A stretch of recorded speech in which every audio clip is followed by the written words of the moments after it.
Osez croire en Dieu. Shalom bien-aimés dans le Seigneur. Notre méditation du jour s'intitule Osez croire en Dieu.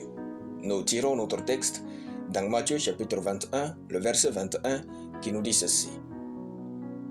Jésus leur répondit, je vous le dis en vérité, si vous aviez de la foi et que vous ne doutiez point, non seulement vous feriez ce qui a été fait à ce figuier, mais quand vous diriez à cette montagne, ôte-toi de là et jette-toi dans la mer, cela se ferait. Alléluia. La semaine dernière, pendant que je méditais les Écritures, j'ai découvert que la foi et le doute peuvent cohabiter simultanément en nous. L'un n'a pas le pouvoir de supprimer l'autre, mais de le dominer simplement. Il est écrit, si vous aviez de la foi et que vous ne doutiez point. Il est clair que Jésus montre le fait que la foi et le doute peuvent marcher ensemble, mais pour avoir des résultats, au moment où nous exerçons notre foi, il est impératif de ne pas douter.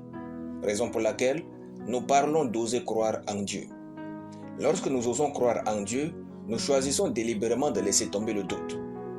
Lorsque nous osons croire en Dieu, nous choisissons délibérément de prendre le risque de nous en sortir que le risque de rester au même niveau.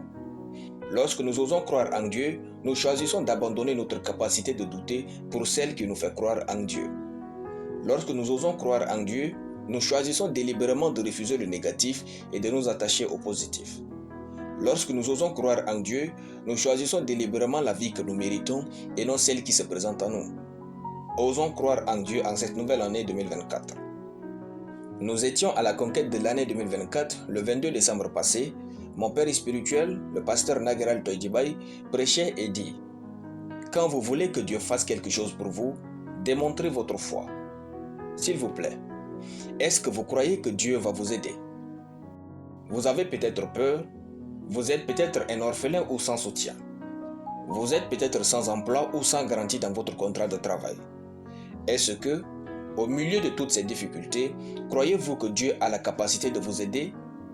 Est-ce que, au milieu de toutes ces difficultés, croyez-vous aussi que Dieu a la volonté de vous aider? Si vous répondez par l'affirmative à ces deux questions, alors osez croire sans limite en Dieu. Croyez seulement, travaillez dans cette foi, dormez dans cette foi, réveillez-vous dans cette foi et attendez-vous chaque jour à un miracle. Alléluia. Nous allons prier. Tendre Père, je te rends grâce pour ta parole. Je crois en Dieu et je verrai sa gloire au nom de Jésus. Amen. La lecture biblique en une année, Genèse chapitre 5 à Genèse chapitre 8. Soyez bénis, c'était le pain du ciel.